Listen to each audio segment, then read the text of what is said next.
very hard to reach the same conclusion. So I want to start with a subject that everyone should know about: man. Women love men sometimes. Men love men sometimes. And everybody knows about man in general. But I start usually at the beginning. And in so doing, I looked up a little bit about man again, and it simply said that man is an adult male human being. It also said then that a boy is a male child before he becomes a man. And then it was interesting, I found that at one time the word girl really meant boy. Now, that was among what they call Anglo-Saxon people, as they were beginning to define their gender. The word girl actually meant boy at one time. I then looked up the word patriarch, and it said it means the father or the male head of a family or a tribe. And of course it gave examples in the Christian Bible. I simply use that because this is where a lot of my people seem to point their references again. It stated that Abraham, Isaac, and Jacob were examples of patriarchs. I appreciate that. We presently live in and for some time have lived under what we call a patriarchal or male-ruled society. Most of the presidents of the country in which we serve have been male, and most of these things have been run by males. Maybe that's why it's in the division it's in. The Bible says, and again I'm going back to the book that most of us feel we understand probably better than other books. Whether we do or not, we'll have to actually see. And it says that Adam was the first man, and that the Lord God created what he placed under him, which was called Adam. He said that Adam was put in a seemingly tropical paradise, and because he might become lonely, he made for him other animals, and then finally a helpmeet, who was known as woman. Now, because of this emphasis on man by the Lord God, many religious and also nations again throughout this planet venerate man. They also say that the church has specific interest in the divine right of man because he was said to be the ruler of all things and said to dominate all things that were made for him, put under his jurisdiction. But something's happened in our society. In our world today, there is much debate whether that something is good or that something is bad.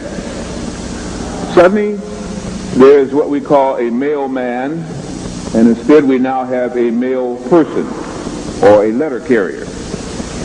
Instead of the chairman, we have a chairperson. Instead of a congressman, we have a what?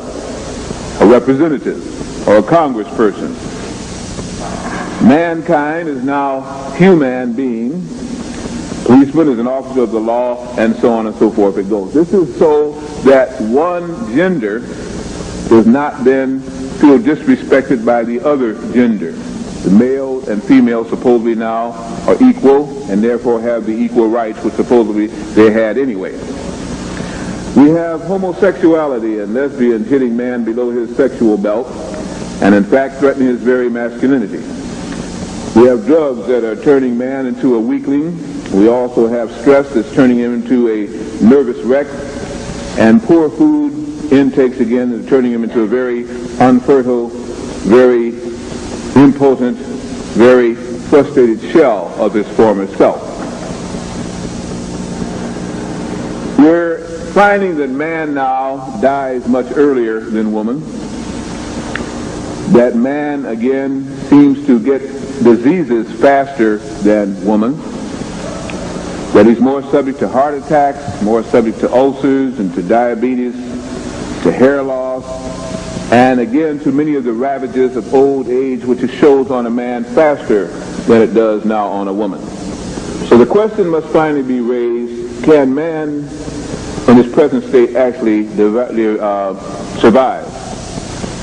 Now, outside of that, when we look at the black man, In addition to all of those stresses, now must come the stress of a society which in the main is white male-dominated and oppresses the black male at every turn.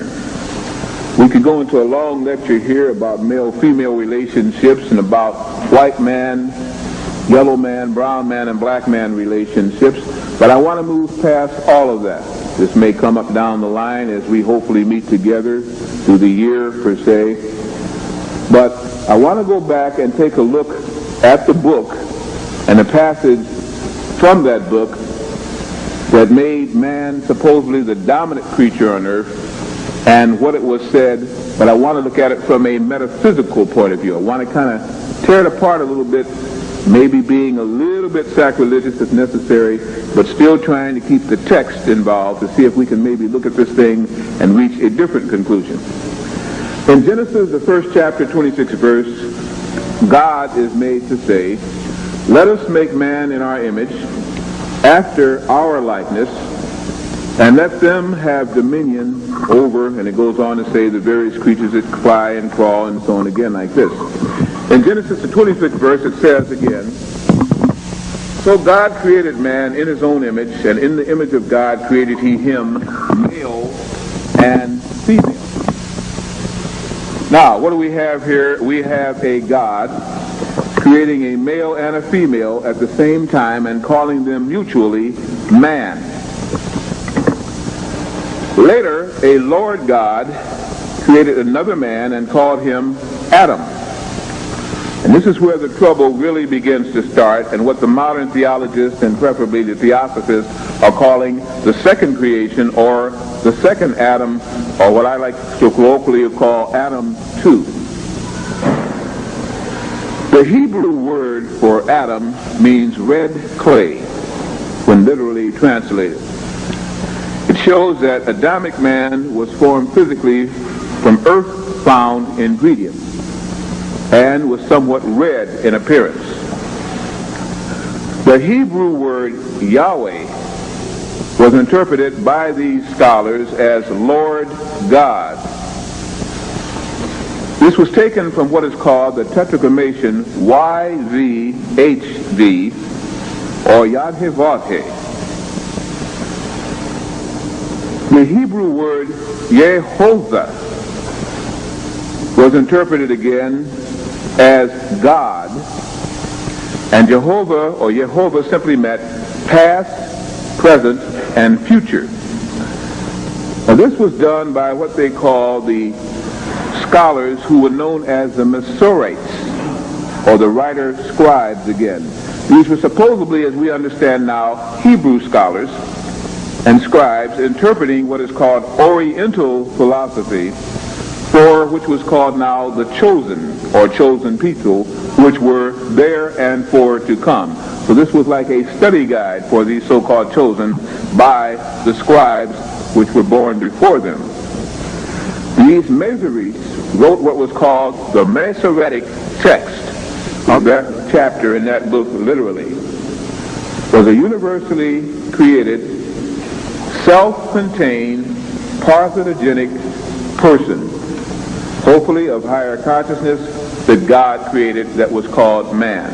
Parthenogenic simply means dual-sexed, able to reproduce self without the aid of sperm and egg. It means a self-contained individual, which obviously was either a very higher vibrating person at this time, or pretty much we might say parthenogenic things were being placed on earth at that time, which we don't find now. How many of you ever heard of the Parthenon? The building called the Parthenon. Okay, the Parthenon in Greece is said to have been built by the Greeks. I doubt that very seriously. And it deals with what we would now call, again, a place where Parthenon and parthenogenesis was practiced. They would go there at certain times of the year. They would have certain foods and fastings that they went through. They would avoid moonlight for a while, or sunlight for a while, depending again on who was there and who was going to be placed at or in the Parthenon. Partially, this creation by God, and then the second creation by the Lord God, had the ability to reproduce itself as a God possibly should. This was changed. This fallen person now no longer could do this and was polarized, making the divine principle of life separate in two distinct bodies, which under parthenogenesis it had been one body containing both sexual attributes. Now these two separations were called male and female, and the new and lesser creature was now called human. Now called human. I now quote again, going back to the biblical scholars, in Genesis 1st and 2nd chapter, and it came to pass, this means obviously after some time had passed, when man began to multiply on the face of the earth, and daughters were born unto them, that the sons of God saw the daughters of men, that they were fair, and they took of them wives of all which they chose, and there was born to them mighty men, and there were giants in the earth. Now what do we have here? If there's any logic that can be made out of those phrases in the Bible, obviously a primordial race of people, mainly man, born of God, came in unto men who had produced offsprings that were not like them, and since these sons of God had no women with them, had left their women folk home and no women were amongst them, they then went amongst these people that were called created humans, took the women, made love to the women, and there were born to them something that was part man and something that was part God, if you would. It was a different type of an offspring. Since, again, these earth women were different from the sons of God that came in unto them, many of them, in bearing these children, suffered mightily, and also wondered at what kind of creation was now coming out of their womb. It was interesting that seemingly the first production here, as we'll get more into that tomorrow afternoon, were all females. And later on, some males were born, and because they were, shall we say, scarce, they actually had to fight their way into the earth, and they had to fight hard to repropagate their kind. They even had to result to what was called circumcision. Not making sense yet? It will. It is now found that a male has reproductive organs called phallus or penix, prostate, testes, and scrotum. The female has reproductive organs called clitoris and ovaries, uterus, and womb, and sometimes has been referred to as womb man. We find that the female fallopian tubes, supposed to be named after a guy named Fallopius in 1523, resembles very closely the male vas deferens. And the male prostate gland resembles very much an atrophied or shrunken female womb or uterus. Every male has the rudimentary mammary glands of the female, and at times can actually produce milk, and if necessary, as some of the African tribes were shown to, can even suckle a child, per se. We also find that the what is called bulbourethra glands, for any of you doing in the pre-med or looking up again, per se, if you're nurses or doctors again, that those glands of the male are equal to the larger so-called vestibular glands in woman herself. When we look even further, we begin to see some really way out but interesting things which show that at one time there might have been a throwback here, that everything was not cut and dry as the sexes are now, everybody didn't look alike, and something also went on this planet that they've tried to hide, or seemingly have tried to mix people up in thinking that everybody is the same, and the big difference between male and female is great. It may not be as great as we think. We understand that the prostate gland is something that the male has that the female does not have.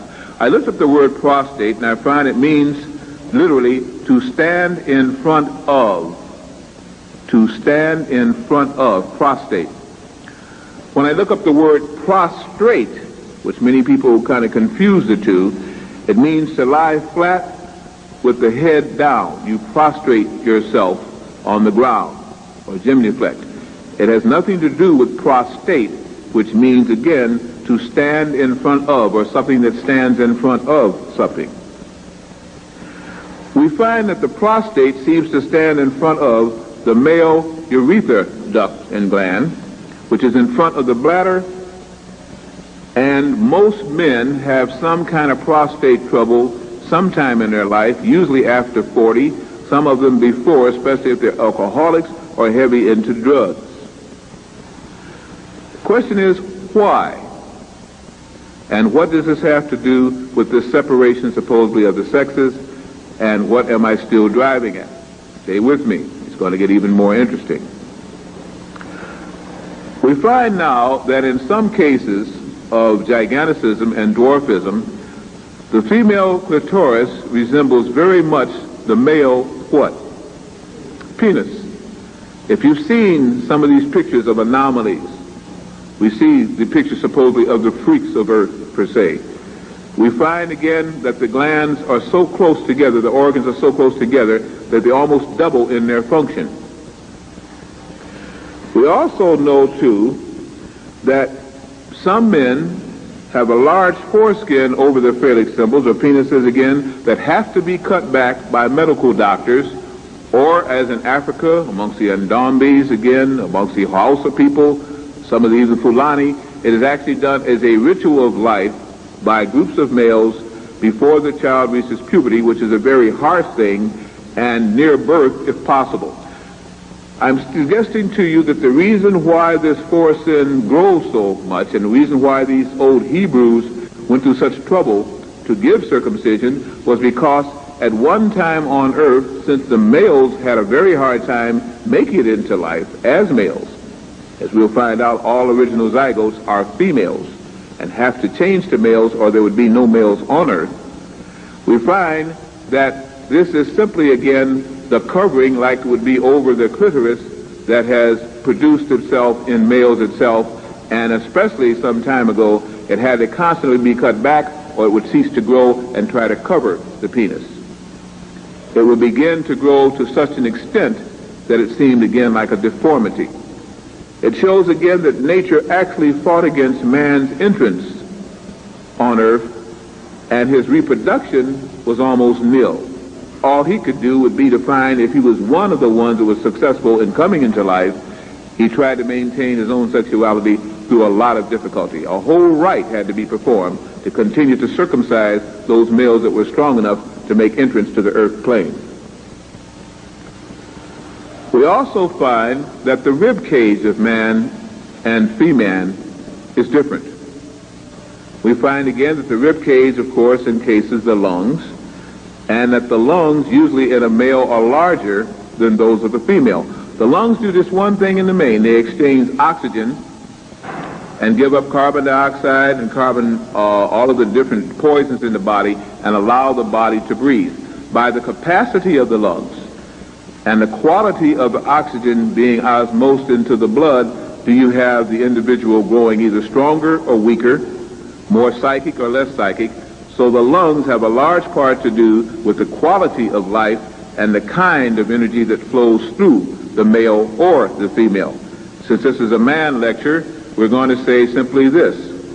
The energy that is exchanged from the blood that gives us life, which we call oxygen, at one time was very, very strong.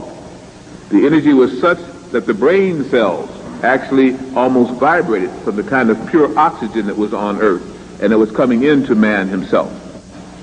Then as earth became more polluted, and as the energy fields of earth began to get less vibrant, the oxygen capacity and the energy in the oxygen also depleted, and man lost the power to do a lot of things seemingly that he could do before. The energy simply was not there. The energy was not in the corpuscles of the red blood cells. The energy was not in the oxygen, and the oxygen began to be weaker. And therefore man began to be weaker as a consequence. Most men who are from the sons of God, that paraphrase again in the Bible, have a very interesting gland that science does not talk about, that the physiologists do not talk about. Some men have discovered it, others have not.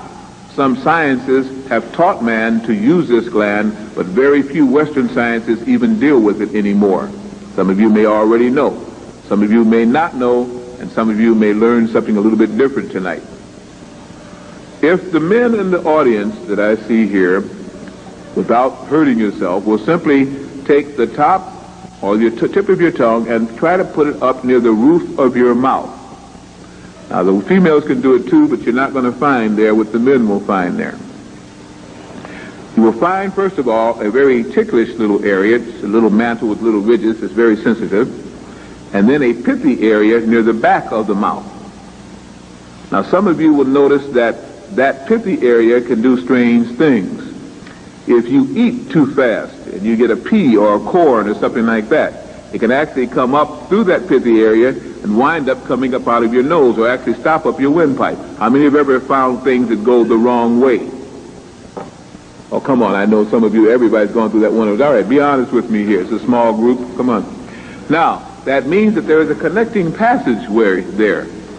And it can either go down, and hopefully the esophagus closes as it goes down the trachea per se again and goes down to the digestive system. But every once in a while it goes the wrong way, and we can see that there's another interconnecting passage there. Well, just ahead of that pithy center, you will find a little mound or a ridge, and right up underneath it there is a little crevice or opening or hole in the roof of your mouth. Now take your time and kind of explore. First you get to the little ticklish area, the mantle, but between that area and that you'll see a little mound, and you may feel a little depression. In some cases it's never been used, it's pretty almost completely closed, and others are still kind of open. Just a minute now to say the females, you're blessed or you're cursed, I don't know which, you don't have that. Now with the men, how many have found that little mound, or how many already knew it was there in the first place? Let me just see your hands. Just one person, 2, 3, 4. How many ever can find the little depression or maybe even an open hole that's there? Can't see for this big light on me here. Okay, no one at all. One person. 2 people. Well, have some fun with your own body this evening. When you go home, check that out, that little mound. Underneath, check and see the little opening or depression that's there, and understand that all men on earth do not have that. Some men on earth do have it. Very few, if any, women have it at all.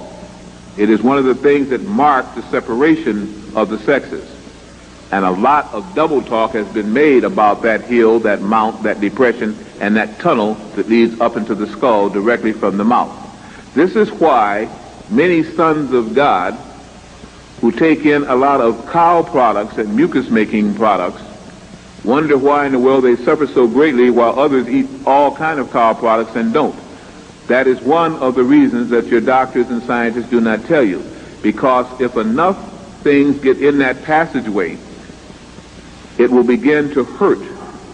It will also begin to stop you up, and you'll get one of the biggest head colds you've ever seen in your life. It is not coming from just mucus that's taken into the system. It's coming from that little drainage that goes down that passageway, especially from the sons of God. That passageway was to be kept open. And a lot of instructions have gone about, a lot of edifices, a lot of buildings and huge monuments have been built to that one miracle that was left as a sign for the sons of God, so they would know who they were and also know what they should do to ascend. Many of the Oriental masters who took the ancient teachings understood this and worked with it in various forms of Chinese, Japanese, and Oriental arts. Many of the Africans, I guess also with the Zulu and with the Hausa people, and against, of course, the famous Yoruba people. The Yoruba also knew and taught of this science. What that particular thing is reflected very much in what is called the Great Pyramid. The pyramid at Giza on the plateau there, in which we falsely call the Sahara Desert. That was not the desert it was built on. In other lectures I explained why that does make a big difference. It was a very interesting piece of land that now has been surrounded by the Sahara, and now they consider it having been the Sahara. It was not. It was a very key piece of land there, which some of these ancient people these Lord gods, if you would, chose to build a huge city. And on top, one of the highest parts of this city was what we now call the Great Pyramid at Giza, who again, Western man teaches you is Cheops, but we know was actually supposed to be whose temple? Khufu. All right? If you will take a look at what is called the King's Chamber in the Great Pyramid, and those 4 slabs of stone that rise above the King's Chamber, I don't have a blackboard, but in a parapet-like, 4 actually slabs, and then above it is a whole little room-like built. They state that this is where the body of the king was to be placed upon his death, and that's why they built the pyramids. I state to you concretely, the pyramids were never built as an entombment for anybody. It definitely wasn't built for Khufu, and certainly was not built for Cheops. Had nothing to do with any of that, but as a people degenerate and ignorant do not understand what they see, they make up fallacies, and since the books are read as textbooks by us, we fall victim to the same lies and misinterpretation through ignorance. That pyramid structure was to resemble the skull of the sons of God, and to teach them that once they could understand this, they could then rise to the idea of the other edifice that they put out in front of it, which runs 240 feet, weighs something like 600 million tons, and is carved out of a solid piece of granite called the Sphinx. Mark my words, you're going to hear more and more talk about the Sphinx this year and through 96 than you ever had. And by 95 and 96, it's going to start giving off vibrations. Just as man's skull, that is the Son of God, will start giving off vibrations. When it gives off vibrations, the skull of man, the real man, the sons of God, will also start giving off vibrations. And when that tunnel to the Grand Gallery also opens as the stone falls away, so will the tunnel leading to the pineal gland within the sons of God open, and the powers will begin to run through him once more. Everything here was a symbol for those who were dead to finally awaken. That's when the pyramid became the tomb. It was never built as a tomb, but when those rightful users of the tomb fell in ignorance into necromancy, or death-like knells, lost in consciousness, and the planetary vibrations also shrunk, then all that was an entombment. The soul of man was lost in the skull of an animal, for he could not awaken and quicken to the vibrations that came from his bloodline, and was no more than the dumb beast of earth, who some people were told to subdue. Not all people were told to subdue. To make this even more simpler, or to get even more complex, we have collectively on the earth what we call 5 races of man. There are not 5 races of man. We have collectively on earth 7 continents by which this man may exist. There are not 7 continents on earth. And we have collectively again the colors black, brown, yellow, white, and pink by which the races of man are colored. There were also green, blue, and red men on earth, and we've forgotten about that. The only one we hear referred to as a red man now is so-called Native American, which we call misnomered the Indian. Our planet has come under a period of ignorance, dumbness, and lowered vibration, and that time is now to move. It is past. There is no reason for ignorance, dumbness, or lowered vibration if you want, and if you happen to be of the sons of the God and you don't respond to it, you will soon be dead. Now, isn't that a big threat? I'm not making the threat. I'm interpreting new and future knowledge. As a metaphysician is supposed to, you have to find out whether you can agree with it or not. There is no truth until you decide what truth is, and each person should find that truth out for his or herself. Human, by which if you look in the encyclopedias and dictionary, it says we're all human beings. That's a lie. We are not all human beings.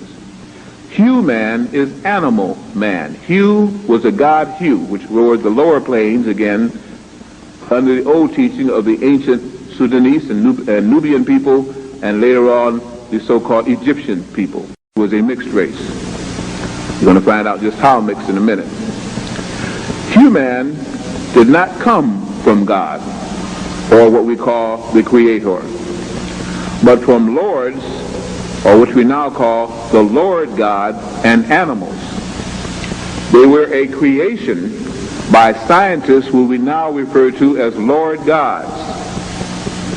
And they made human by engrafting and changing the animal life at different times as they found it on this planet and from other planets, and dropped them off here. God-man, this is the key, the ones that had the key to the Sphinx and the pyramid, were from the sons of gods, or which we now refer to as the angels. And they were a cross between mankind and the sons of gods, or the angels.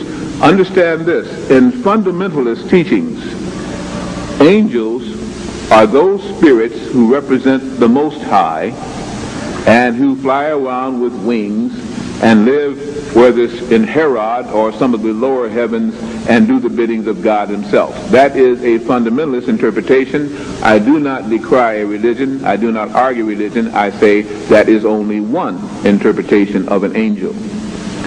The other is those who mastered the angles, those who could bend light rays, those who understood the 4 pillars of the sacred sign of the swastika, which was not called the swastika, but a whole different name.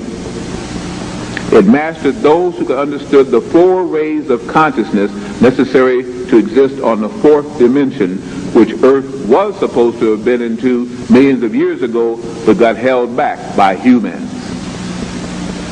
Now, as humans who are going to begin to die out, and the sons of God must come to the fore, so the angels can return, that awakened person is the one that will now go through changes like you have not seen, as he attempts to throw off the dross, the animal, and come into his own consciousness. Mankind came from the lords of different planets and was soulless and could not reproduce. I repeat the 3. Human, animal man, made from animal species both on this planet and other planets. God-man, the sons of God, and also sometimes interpreting with mankind, a made person again by Lord gods on other planets. And mankind again by strictly the lords of other planets in this one. Obviously, you can begin to see what I'm inferring. This has nothing to do with the Creator, the prime causation, the cosmic universal logoi. This has to do with people who evolve up the ladder, and because of their knowledge of genetics, their knowledge of geography, their knowledge of astrology, their knowledge of astrophysics, when they come to a planet, you treat them like gods. All of the series that you see now, Babylon 5, Deep Space Nine, and all the rest of it, are trying to show you what really may exist in this system and in other systems, to let you come into what is now called the planetary brotherhood. To awaken from the idea that you are a lone important species. You are not. But now the Earth is becoming an important place, as we will find out for numbers of reasons over this weekend, as we get deeper even tomorrow than we're going to go tonight. This is to awaken those who are not soulless, but have deep spiritual souls. One of the things that black people have found consistently is that in the face of adversity, they sing. In the face of adversity, they can laugh. In the face of adversity, they come together as a unit. And one thing seems to bother them. They know that they're supposed to worship something. They know that they're supposed to be spiritual entities, but they're not finding the results sometimes strong enough. They have found that in following religions fervently enough, really getting on fire with it, miracles do happen. But down deep, they're not satisfied because they still feel there ought to be a shortcut, and they know that something's there, but it's just not quite right, and daggone it, it frustrates me no end. How many have actually felt like that? Don't lie, if you haven't, you haven't. Most of you do. That's why the churches now, the people are going to the strongest word, the best choir, and the best place where they can also make money and meet good mates, and they're falling away from the little churches that just can't make it anymore. Fundamentalism is separating from the advanced spiritual person.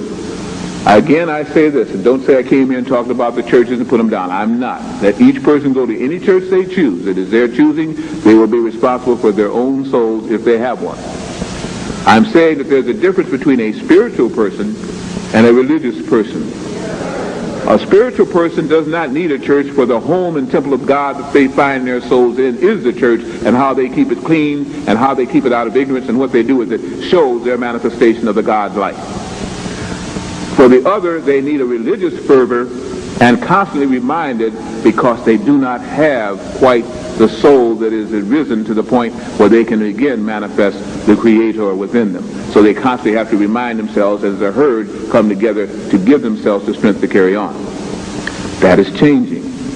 That's why you're going to find the church being attacked like never before, and leaders in false churches falling like never before, and that's why the Falwells and all the rest of it, and you find them like little animals attacking each other, each one pulling each other down, and the congregation suffering from it. Because man must learn he does not have to go to a church, he is the church.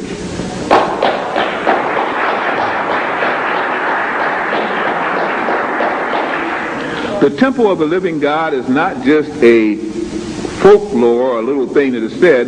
The skull that you have, when properly understood, is a temple.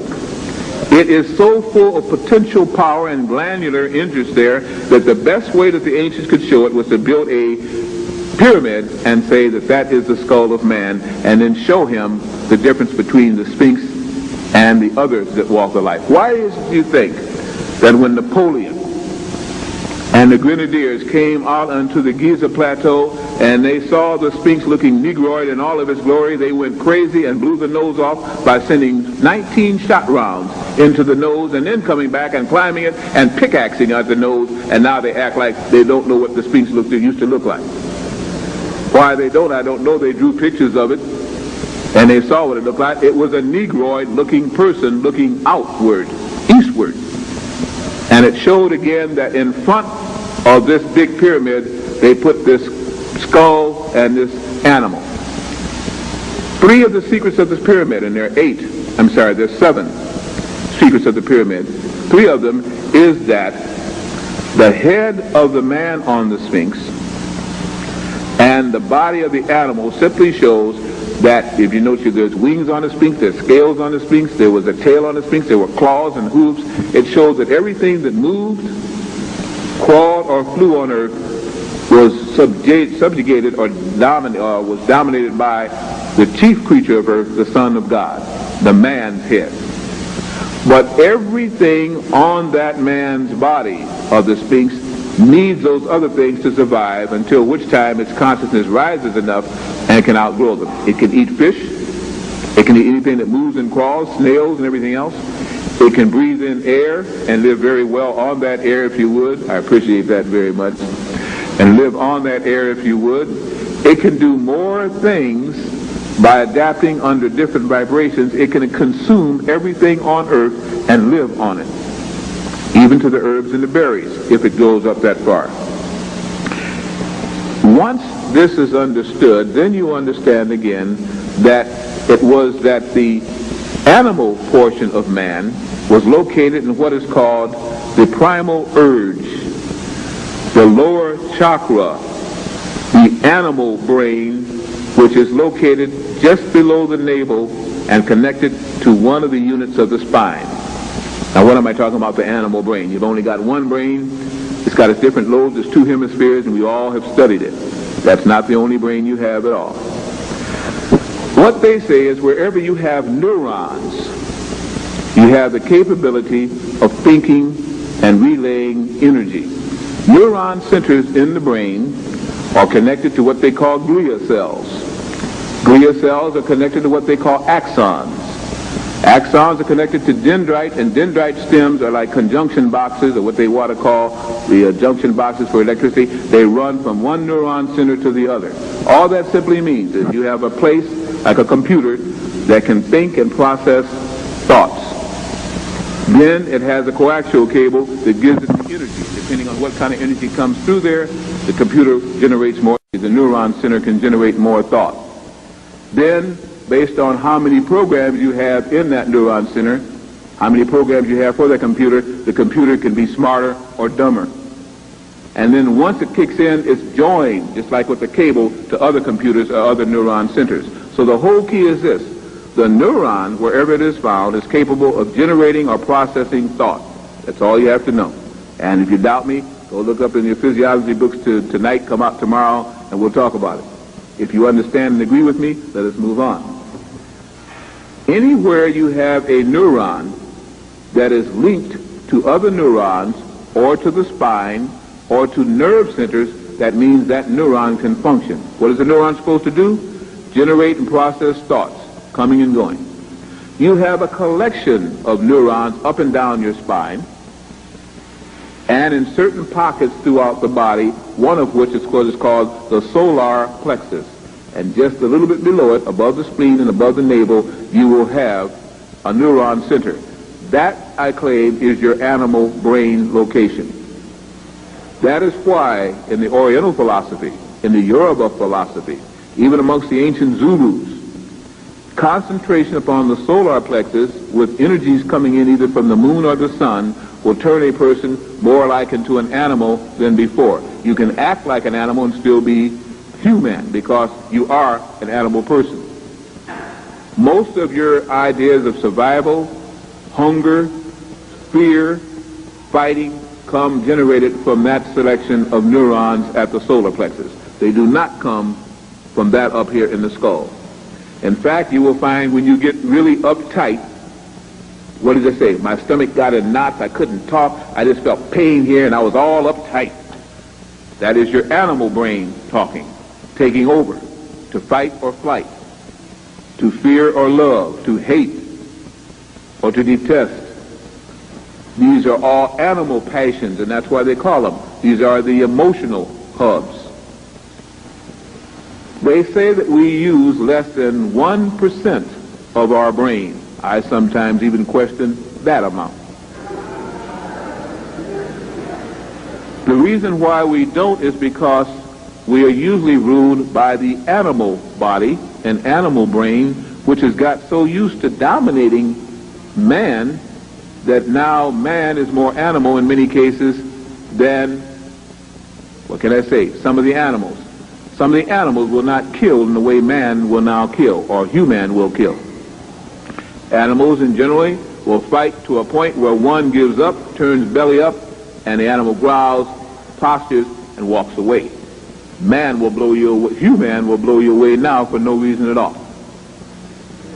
We have become more animals, and therefore those sections of our neuron centers work better than the one up here. So much here, this thing up here has nothing to do, it's getting rusty. It gets a lot of mucus around it. Its ends burn out and it won't fire correctly. You begin to really try to use it, you get a headache. You use it even more, you begin to get boils and breakouts because the energy has to drive out the pus and stuff that is coagulating the machinery. We don't use it. And there's been a lot of interest to stop us from using it, especially those of the sons of God and their offspring. Why? Because mankind and human was taught by mankind that if ever the sons of God would awaken to the power of using the upper brain power, they would become so devastating, so frighteningly auspicious, that everything on earth would tremble at the power of this latent God and giant now asleep. That's why they've never told you the proper use of the brain, and they will tell you again also that the pineal gland is an atrophied, non-usable tissue and organ that used to function but now has no bearing. That's another one of the biggest lies ever told. The pineal gland generates melanin and melatonin. It works best between the hours of 11 at night and 2 in the morning, when most of you should be asleep or in total darkness. It does not like light during the time it is regenerating. And that is also when most of the sons of God will find that 3 days out of the month, or either in the evening or daytime, you have to find out whether you are a solar being or a moon frequency being. I know you don't know what I mean yet. Keep coming and we'll talk. That means at that time, the hole at the roof of your mouth will begin to let out air. It will begin to generate a little bubbling sound. Some of us have not even understood when this happens. It usually has a pattern, and as you become more and more conscious of it and do things to increase it, it will open up more and more. How many of you, now don't lie about it, share with me, I'd like to see again the consciousness here. Men, because they say women, you don't have this privilege or this curse, whichever, your day is tomorrow. Men have found that sometimes they seem to feel air or bubbling at the roof of their mouth in the area I just had you to try and trace with your tongue. How many have noticed it sometimes active, but you never knew when it was? Just 2, 3, 4, some of you are thinking about it. And you also say, boy, what was that? And it sounded like a little bubbling sound. Sometimes it might even go on for 30 seconds, which is very frightening. You say, what the heck was that? That is our king's chamber and the grand gallery leading to that, sorry about that, leading to that passageway, trying to again work, trying to energize itself. Something you did kicked it in a little bit. I state through meditation, I state through honoring the pineal gland by sleeping during those hours. You don't even have to sleep much past that if you can get good sleep during that time. It will increase the degree and vibration of the melatonin that you have in your body, increase your psychic power, so-called, your sense of ESP, and your health will increase. Once more, as when the sons of God came here and committed the atrocity that lowered the potential of man, and yet it was a blessing because it gave a seed and a spark to mankind that he could never have had otherwise. So it was both a curse and a benefit. When they came here, our planet was surrounded by a magnetic field. That magnetic field cloaked out gamma rays and other what they call cosmic rays from coming into our planet and disrupting the life progression that was on the surface of our planet. The same Lord gods then came and set up an electrical field inside that magnetic field, causing everything to slow down. Now they refer to it as Earth's electromagnetic field, or simply the Van Allen radiation belt. It is full of negative radiation, just like an atomic bomb or Chernobyl was full of negative radiation, which is harmful to grazing consciousness, to getting in the higher vibrations once more into our Earth.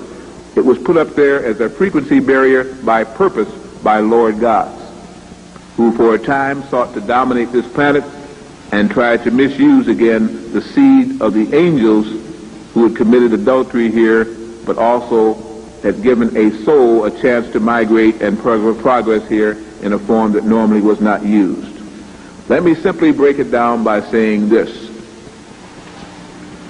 For close to 5 million years, the sons of God have degenerated on this planet. Their souls have come and gone in bodies, never opening up to what and who they really were, only from time to time getting a little light into what they potentially were supposed to be.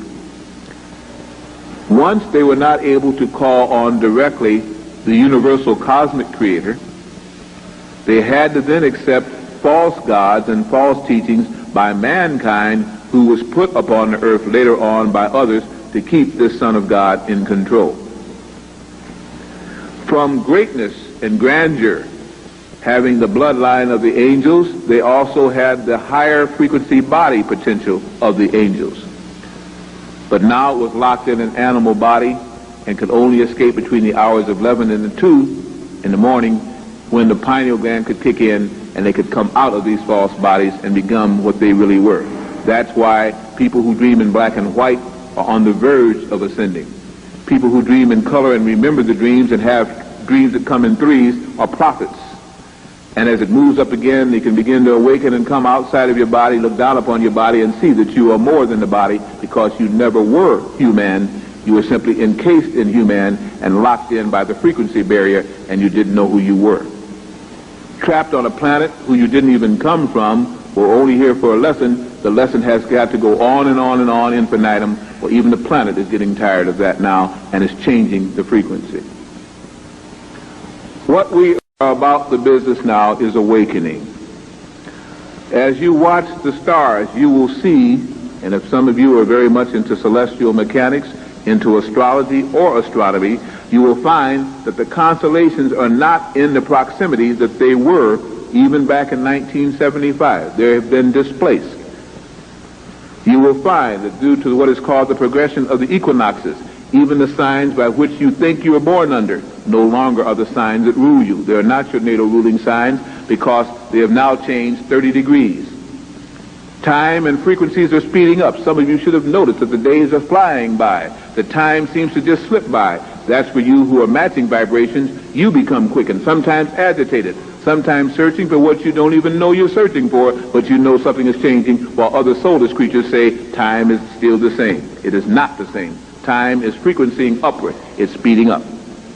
You must also speed up, and to do so, you must awaken those glands that can cause your body to keep up with your soul. And it means you will be mutating. Don't become frightened of mutation. Sometimes if everybody mutates, nobody notices.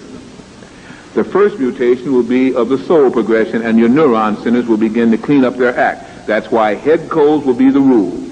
That's why asthma will be the rule. Asthmatic conditions will be the rule as you try to clean off the mucus and burn it up. The more you use your brain, the faster it will be burned up, and the more you get the headaches, and the headaches will go away because you'll finally begin the frequency like you're supposed to. For those who can't, they will get sick of head diseases and die. For those who can't and are in the body, they'll get attacked by body diseases and die. Dis-ease only means one thing: imbalance, out of order. To hold a charge and not be able to use that charge will cause that charge to burn up the wires, to burn up the connections. This is why you're moved now to do things probably you hadn't wanted to do before. Certain health foods, certain health drinks, herbals. You all wanted to go into the marijuana and stuff before because you know there was something that you could activate. And so rather than do it the hard way, you say, I'm going to just trip out real quick. Not understanding that in a lowered frequency, when you do that, you run into lower vibrations, which also are called to a planet with that, and into all kind of trouble, losing your mortal souls. We've all talked about that, but we didn't understand what we were saying. But to a clear head, who through the use of consciousness-raising drugs, now I'm not talking about now the street drugs, I'm not talking about barbiturates and influence and all this kind of thing. I'm talking about the wushis and the fotis and the ginsengs and the things that can tremendously raise your vibrational rate. The pineal gland then begins to activate and not die up and dry up. It activates. One of the reasons why prostate trouble is on the increase in most males is because the prostate gland, which was simply part of the almost dried up womb of the ancient woman part of man, must reflect from the pineal and the orchid gland to come into full bloom to produce the kind of seed that can bring forth the gods. And this is why I'm going to call in the children lecture at the end of this one tonight.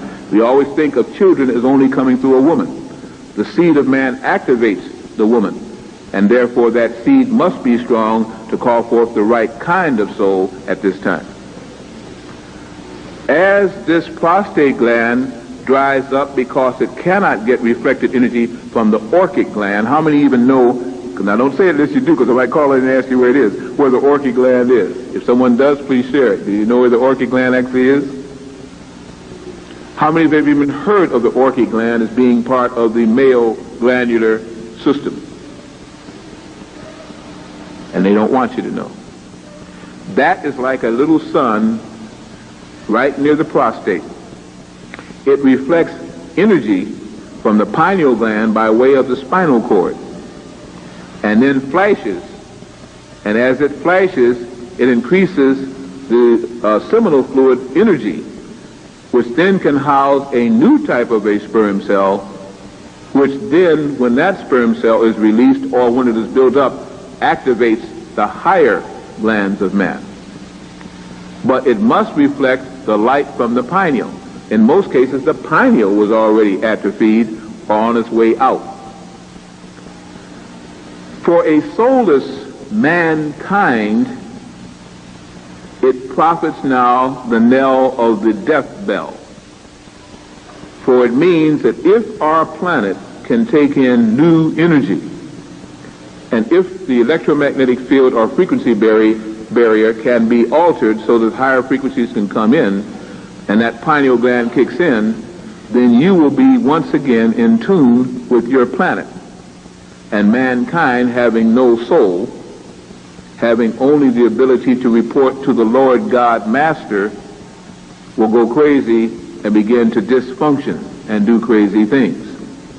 Human, who is part of both, will begin to question and try to follow its higher source, and the whole thing will lead to tremendous wars or tremendous conflagrations. The war will last no time if the sons of God can awaken to who they are. Because once they get in tune with the planetary head, the planet will do whatever they as a unit ask for. That is what some of the Yoruba people understood, what the magicians understand, and in a small way try once more to get in frequency with the slower heavens just above where they live, or on their continent, or the elemental kingdom can obey. It was meant that the sons of God, being of the seed of angels, didn't have to even do that. They could summon, they could call forth, they could put aside. But before any of that could be done, they had to first come into the consciousness and frequency of who they were. Again, I kind of repeat what I said when I was here before. This summer, you will hear, and starting this summer, probably for the next 3 years, about the sunspot activity being on the increase. You'll begin to hear more again about solar activity, prominences, all types of energy from the sun that will be very harmful. You'll hear about ultraviolet light burning tissue and melanomas and carcinomas affecting the blood and the skin of people on earth. For the sons of God who have an active pineal, that will be a day of blessing, for it will not affect you. You will not be burned, you will simply darken, and the melanin growing, it's almost like a vicious cycle to make you more and more powerful. As they get cancers of the skin and glands, you will get glands beginning to awaken and throwing out the frequencies that are not good and reconnecting the DNA molecules that were separated. For at one time we had 12 strands of DNA, now we have 2. How could we function as an advanced God or being when we don't even have the right hookup? We can't go to 220. We've got to stay at 110, 120. That will activate the glands to begin to work on the molecules of the cells, and the cell's DNA will begin to unite. What they call junk DNA is not junk DNA. It is where it all got blasted apart, and now, like an amoeba, it will be coming together again, and each cell in your body, blueprint, will begin to vibrate faster as you become once what you were, the true sons of the gods.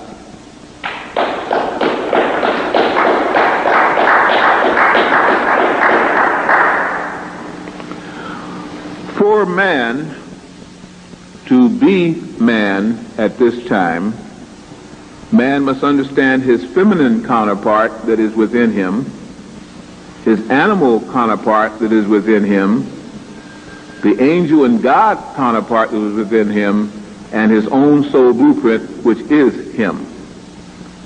That's why you will find people undergoing hypnosis, past life recall, flashbacks of things and intuitively that they didn't know happened, but they'll begin to see their past lives come forth.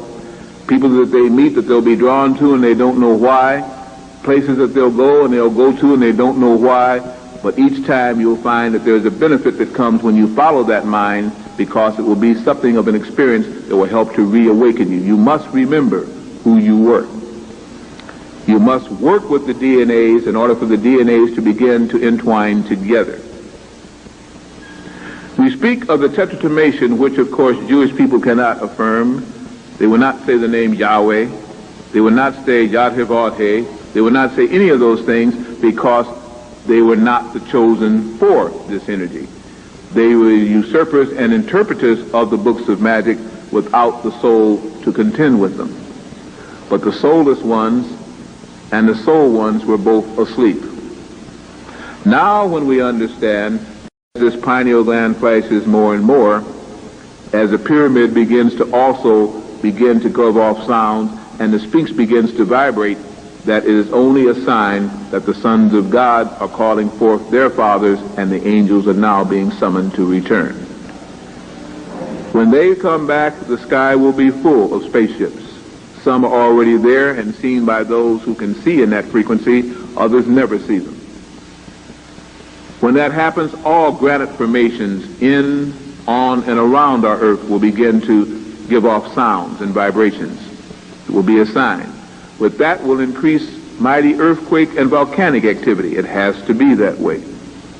And if you happen to live on a fault line, you best move. If you hold back further the retardation of this planet, you are not serving the planet, and the planet cannot serve you. You will always be told, once you're a psychic, when to move on and what to avoid. And the more you come in tune with the lines of force coming into our planet, the more will be your radio that is built in that will operate, and you will just know what to do or what to avoid. You'll know who to trust and who to accept. You'll know when you're powerful and when you're weak, and you'll know what to do to increase either one. The thing is, will you follow that inner voice and that inner sign? To conclude the part of the man lecture, man is separate from mankind, who is an invention by the Lord God. The Lord God is a planetary ruler, as each planet has rulers, and this one went a little bit berserk because of things that happened, which we'd have to talk about, which is under the science called cosmology. It has nothing to do with the first cause, God, a creator. Please do not say that I said that. We're talking about advanced beings who from time to time see the planet and from time to time even interfere with the planet, and now they must move on. The creation that was here, that went through all of this, will be double rewarded, because the souls that choose to incarnate at this time, which we call children, and have incarnated for the last 40 years, the advanced triggers, now will be rewarded for what they came here and suffered greatly through to get the job done and to show again that the angels could return. Children are our key. That's why the state wants to run your children, disrupt your home, and do everything it can to stop that soul from awakening and being the mighty army that they were sent here to be. This is where we must talk to women and mothers. We must talk to the man, however, because in many cases it is the boy child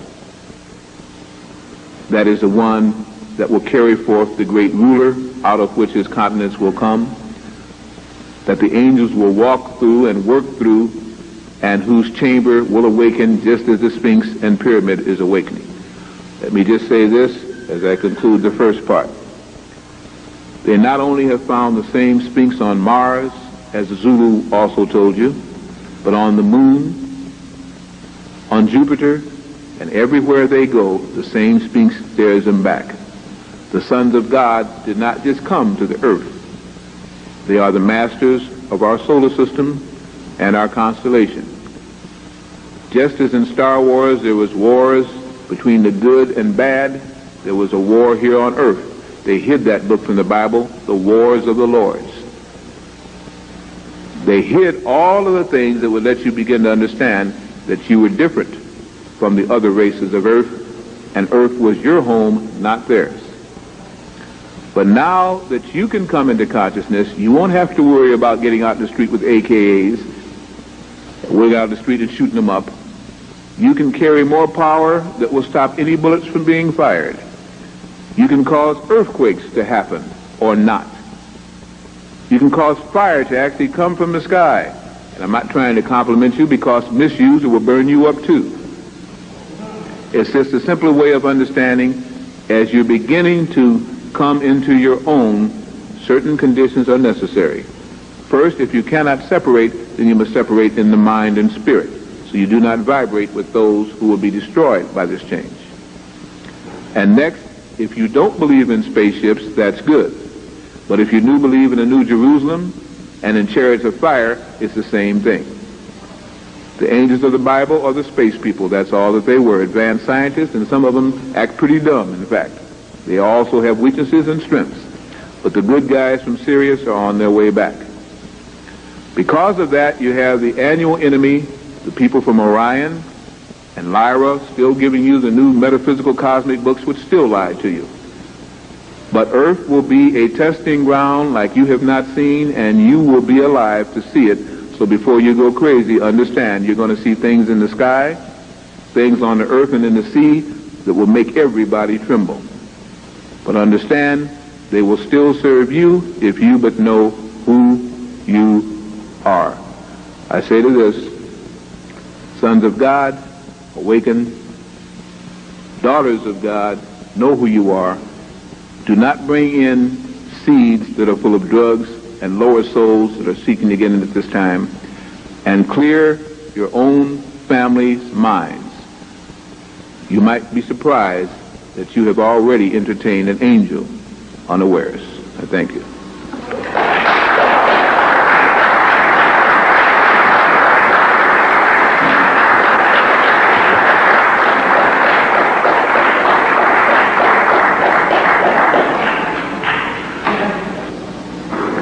Again, there is no truth to you decide what truth is. And again, you must understand that as you raise in consciousness, you may begin to learn better than I am teaching.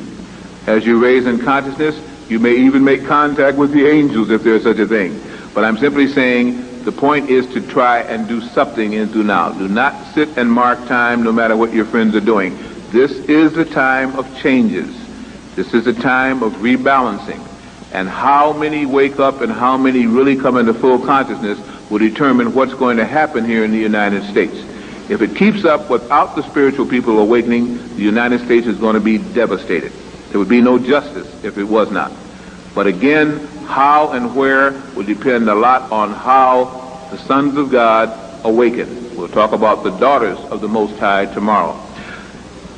We have in our midst now on the streets of every major city in the world, in the schools of every major city in the world, in the hospitals of every major city in the world, in the legislatures of every major city in the world, and in the graves and tomb sites of every major city in the world are children. Children are a very interesting phenomenon. Now, I normally, and I think I will do this though, so the Hofstad Suit will have the entire lecture on thing. I will go through the general format, but then I'm very anxious to get into the heavier portion of what this means to us as a people and as a society now. I looked up the word child, and it simply said a baby infant, boy or girl, son or daughter, descendant, person like a child, person again whose interests are childlike, and immature or childish presence. I looked up the word childish. It says like a child, not suitable for a grown person, foolish, immature, infantile, baby-ish. I looked up the word childlike, like a child, innocent, frank, simple. And I looked up the word children, more than one child, many boys or girls. Children, by definition, have all of the things that you can think about that has ever been written about them on record.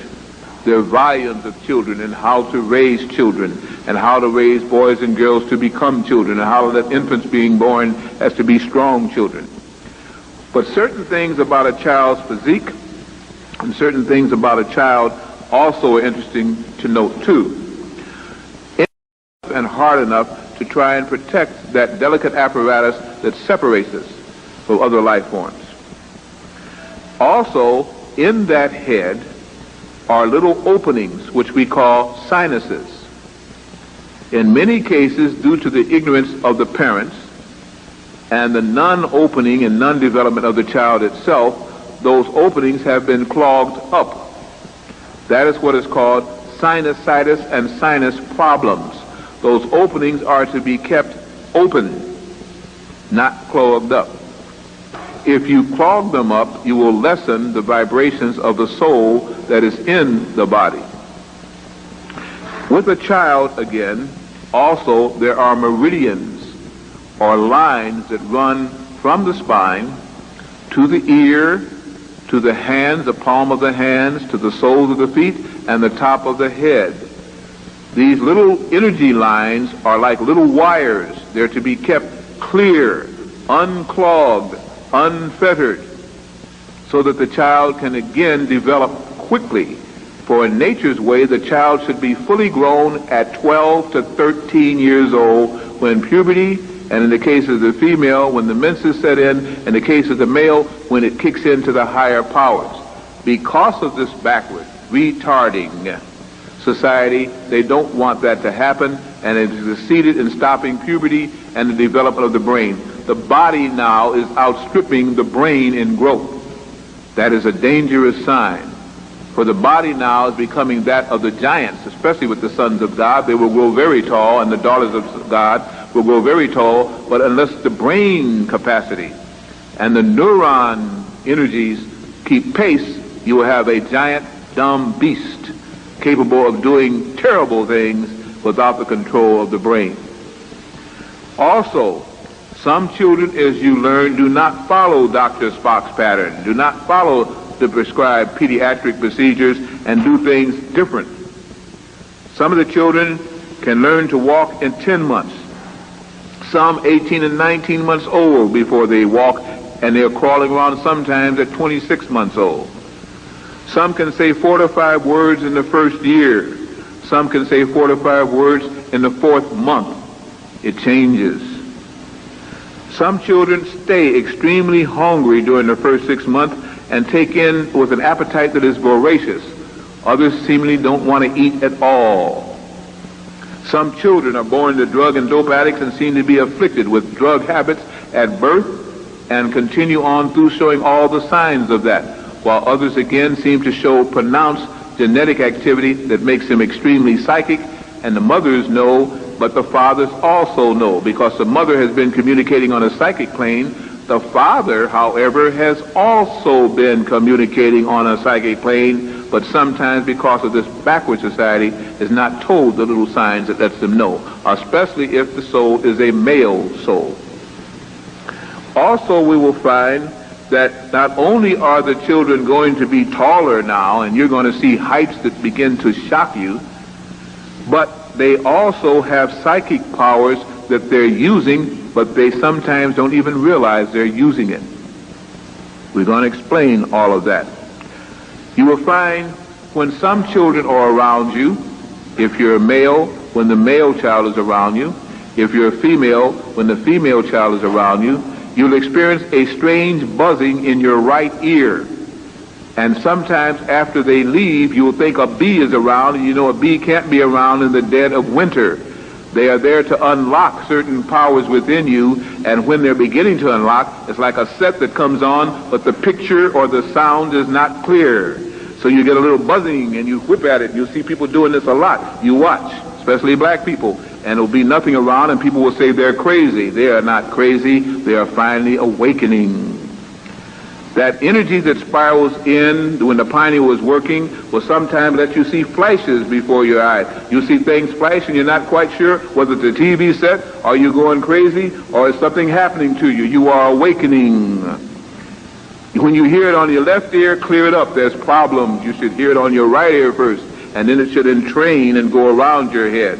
When you do that, you will find that you can begin to remember things that you thought you forgot. Sounds will begin to come in your ear, and I'm saying S-O-N-G-S, that you might not have heard since the 40s, 50s, or 60s, depending on how old you are.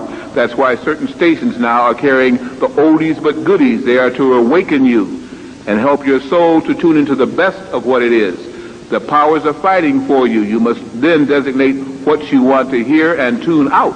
Don't argue with the station. Tune out what you don't want to hear. Tune to what you do want to hear. You control your own sets. So far, these children are not children at all. They were not put here for you to sacrifice, and this child didn't ask to come here, so I will sacrifice my life for the child. Don't be a fool. The child was here because it is here to teach you, and you're here to teach it. You can both learn. You're not here to sacrifice. Your life is too precious. Both of you are supposed to understand it may be your worst enemy that is now born amongst you, and it may be your best friend. It may have been your husband or wife. It is not at all a new soul, because any soul coming in since 1985, really I would say 1980, is an old soul.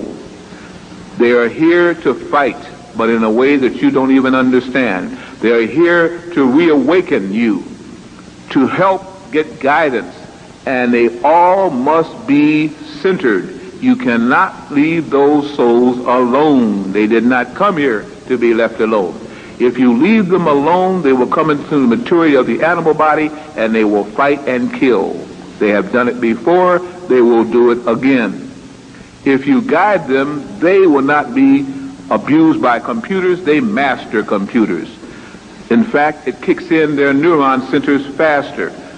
The sounds that you hear on the air in rap, the rap is only the soul that is very angry, and it needs to be angry because it needs that strength of, again, the, the gland of fight and flight. Can't think of the gland right now I'm talking about. It needs that kind of a quickening and awakening. But it also needs a time for peace and quiet.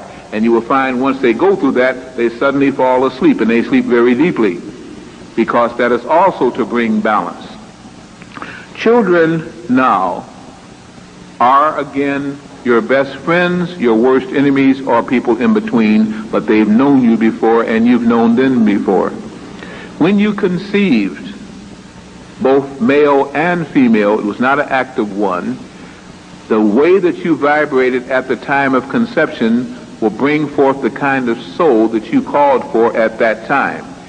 If you were under drugs, the child will come through as a soul that could take that kind of vibration. If you were in love, the child will come through reflecting that manifestation, because that was what called it forth and made it tune in. If you were raped or you hated, it will reflect that. But whatever you had in your seed and in your womb and in your ovum and in the sperm cell, that is what soul was called forth at that time. But mark my word, none of these children are weak. These children are strong beyond belief, and they can take things that you could not take. That's why they chose this time of birth. They can be very good, they can be very bad, but they are not weak. They are strong. They were here for the final countdown. How you feed that child, both in the womb and after it sits at your table, will also help to either mellow that soul and help it to turn its frequency upward, or devastate that soul and help it to turn its frequency downward. The battle for melanin-carrying children is on this planet. That's why you had the Atlanta child murders.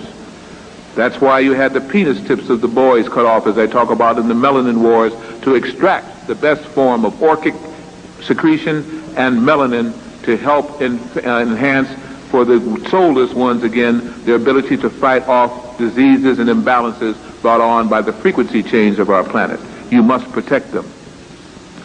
What are the rewards of sharing your life with a child?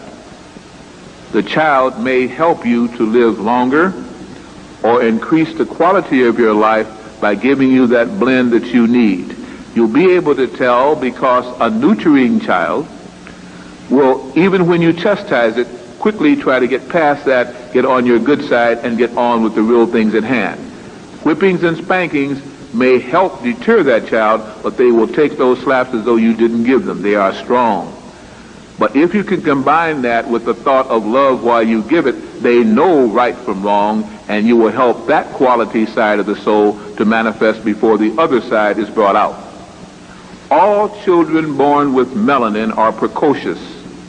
They learn faster, react quicker, and can hold thoughts in memory longer than any child without melanin, and to the degree of that active melatonin is to the degree of the potential of that child.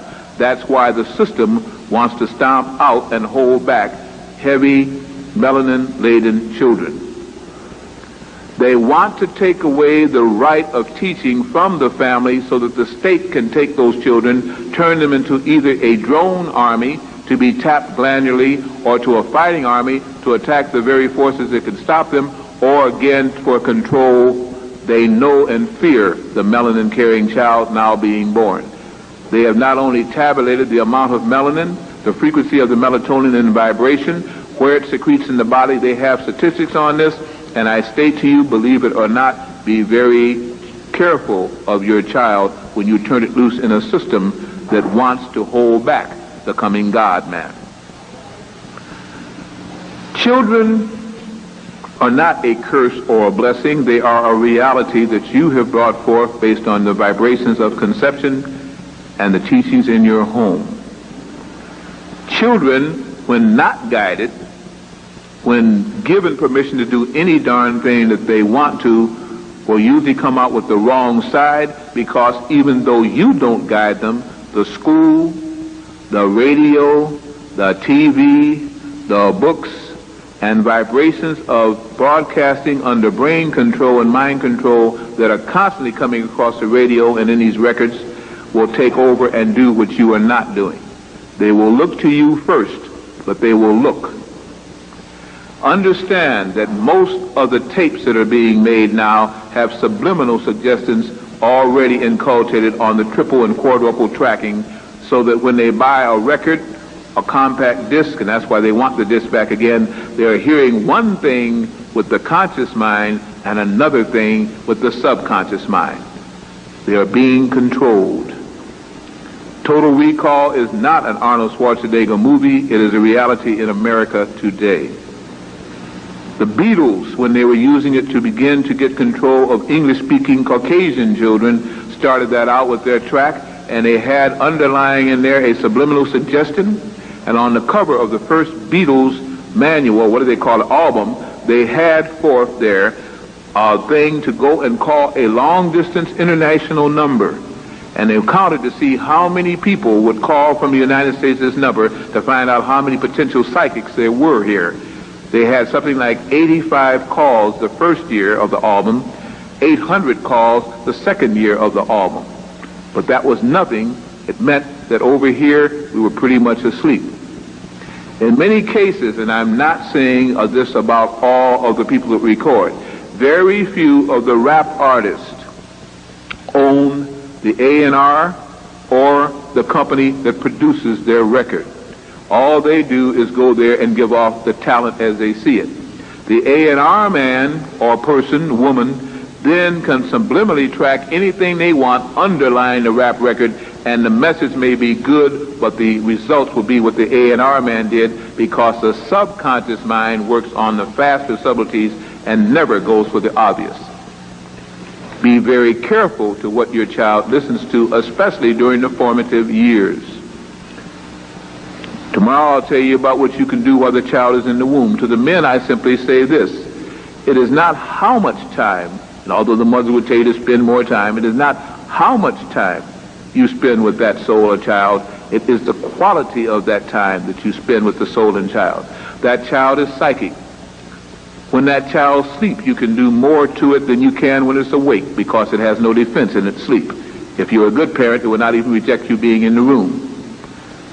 New teaching methodologies, which I wish I could share with you in classes, I keep saying that again, can teach you to record your child's own voice and play it back to them when they're asleep, and the soul never rejects its own voice. Sleep learning is faster than the other learning, and nowadays just to keep your child alive in class becomes a priority, not learning. So you must learn at home. You must learn in enclaves. If it is your church enclave, fine. If it is your block club, if it is a family of elders like it used to be, everybody learns by the quality of the time spent, and souls nowadays realize that quality. They do not look for a lot of superfluous time. They look for quality time, and if they don't get it from you, they will get it from someone else.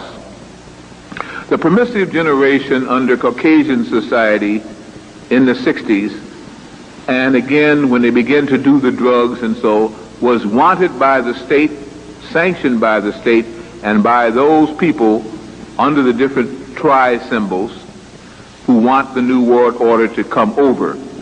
To get a new world order, you must control the young and make the young responsive to whoever is going to run that order. That's why they have the new teaching methodology. The teaching books now teach the child to reject what the family says, to question what the family says, and to come to the teacher for its real rightful answers. And they're putting those books throughout the school system. Under the new House bill under our present president, it will seek to abolish again the, what do you call it again, the I can't think right now, the groups that help now the principals, PTAs, no, it's a different one they call it now. I can't think of what they call it right now, excuse me. But anyway, this will abolish the control of anything and put the power back into the hands of the principals who are appointed by the school superintendents, okay? And it means, again, that it will take the power of you questioning the curriculum, of you questioning the teachers, back away.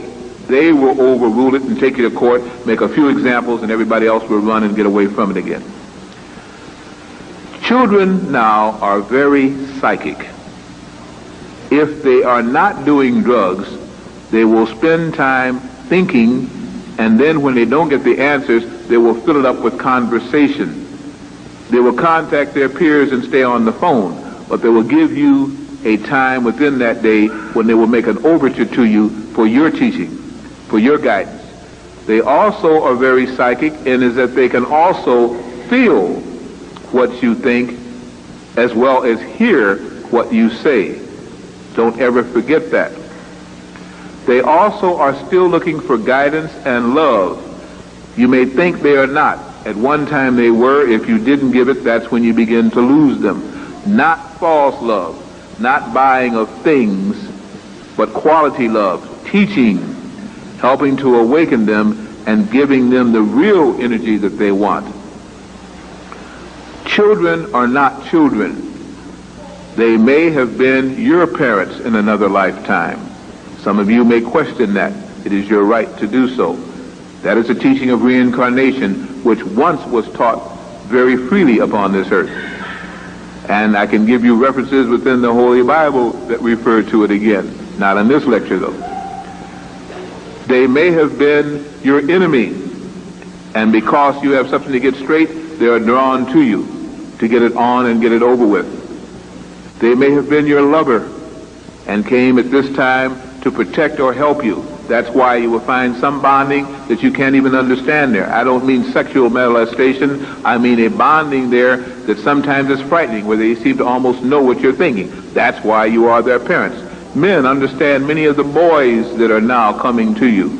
Do not come to you for you to knock them around. Do not come for you to just talk about black history. Do not come for you to talk about white history. They want to just be in your vibes. And if you have something quality to say, they live on this. The pineal gland awakens on this. The higher consciousness comes out on this. Just being in your presence with quality time. Not making do, but wanting the real vibration.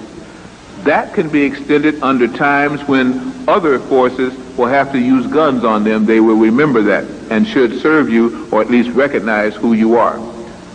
It does mean one thing: you need to know who you are. In understanding the first part of tonight's lecture, the Sons of God's Time to Awaken, understand the second part of tonight's lecture. The children coming in are the warriors, either mentally, spiritually, or physically. They are the ones that didn't need to incarnate for a very long time. They are the ones that were so strong in their manifestation of good or bad that it took this time for them to come back in. They were not coming here to be protected. They're coming here to learn and have the ability to express through someone that they feel can help them. They also can learn in their sleep. Please keep remembering this. Faster sometimes than they can learn in their awakening state. They also are very psychic. They also know things very much, and again, the state is going to fight you for them. Make no bones about it. They will. The children in 1994 will be the adults in the year 2000. Even if they're just born now, they will mature very very fast, both physically and mentally, with the new vibrations. Why? Because they have not had a lot of time to clog up. They have not had a lot of time to get all of the shots that have held us back, all of the misteachings that we've had to unlearn. They're here seeking truth, and if they hear a lie, they know a lie just like that. 3 lies and you've lost them. It'll take you a year to regain what you told them in 3 lies. You cannot lie to these children. But if you start telling them the truth and don't treat them like children, treat them with love and treat them as advanced adults, they will mature like they're supposed to very fast. When the physical body grows fast, the mental body is supposed to grow 5 times as fast. Look at those developing young and now understand what you've messed up if you haven't tried to reach the mind, which is 5 times faster than the body. Did you just hear what I said? Look at those advanced, developed, at 12 and 13 looking like you didn't look until you were 20 and 25. And understand that the brain is 5 times ahead of that and see the opportunity you may be missing. Don't treat them like children. Treat them like adults. Don't give them false love. Give them the respect you want them to give you through the love. If you cannot find love for them, then at this time begin to show at least a concern and a hope for them to begin to understand who they are. They are souls, some from distant planets, who've had to come back at this time to finish out what we call karmic cycles. There are souls that have been, to say, your friend and enemy past, but they are all strong. They can take what you can't. Never underrate them. And never forget that they are psychic. And they tune in to that subtle part of you even when you are not aware of it. You can't fake them. You've got to come out and give it to them like it is. That's why they chose this time. And that's why nature chose this time. And that's why the Almighty Creator chose this time for them to return. Let me say one other thing, and then I'll conclude with the children lecture. Astrology was not meant to be a guidepost for every action you take with your newborn or with yourself. It was to be only a guide, not an instruction manual, but a guide, showing you the different programs that your TV sets could bring on, and then you tune into what program you want. The stars do not impel you to do anything. I'm sorry, they do not compel you to do anything. They impel you in a direction that you already want to go, and that's why you choose to follow that particular star sign. Why am I saying this? By understanding when your child came in, you will get a general tendency as to its strengths and weaknesses. Advanced souls make astrology. They do not follow astrology. They can be as different from their sign, ascending, natal, or otherwise as night and day. And understand also that because of the progression of the equinoxes, our signs are off 30 degrees anyway. I keep saying this because so many of us are choosing astrology now to escape to, saying again, that child was born like this because it's under that sign, and that's my Gemini, and that's my... No, sir. These souls make or break astrology. They make or break stars. They are free souls in a free will zone, and they're here to express. The only thing you've got to do is to understand that they came from your vibrations. And somewhere along the line, those vibrations were enough to attract that soul, try to recapture what it was that first called them forth before it is too late. For those of you whose children have already seemingly crossed over the border, meaning by that not died, but died in soul and spirit, and you can't do anything with them, understand, if they sleep in your house, you can do everything with them if you only have wisdom. The very rap records that they think they hear can be utilized to put in a subtle meaning which the brain will not reject, because the subconscious mind cannot fight when the soul is out of the body. It will do anything that's on that particular tape, which I can show you how to make. Understand that your very presence in a room while that child sleeps will carry the vibrations over to the etheric body and help to soothe it, even if it's on drugs. There are certain essences. That's what incense and perfumes used to be about. Now we don't even understand that anymore. that can calm a soul down and make the brain awaken so you can teach it better. There is no such thing as hopelessness for a person who has hope. There is only hopelessness for fools and ignorance who will follow the devastation of a soulless planet and a soulless caretaker of a planet that is now trying to awaken. You have power. You just don't know it, and don't expect your enemy to teach you. You've got to go within and follow the right teachers, or go within and follow the dictates of the Almighty, and you'd be surprised what you can learn when you are drug-free and at calm and home in your own peaceful place. If your home is not peaceful, do the things to make it peaceful. Say the things that the other mate wants to hear if necessary, and placate that house, or separate and let each soul go free so each one can express themselves and not be held back. There is a real enemy outside the home. Don't bring one in the home. And understand again, that child may be the moderator between you and your spouse. That child, if really raised correctly, may be the balancer between you and your spouse.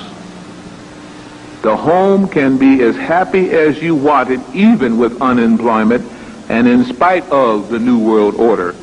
But you have to learn the real power of psychic and subliminal and out of the body and spiritual things, not religious things, spiritual things that have all the power in the universe that will bring you all of those things you think you can't get just by the very vibrations within it. Your child may be your blessing or your curse, not because of what the state does, but because of what you do or don't do. Once again, I thank you.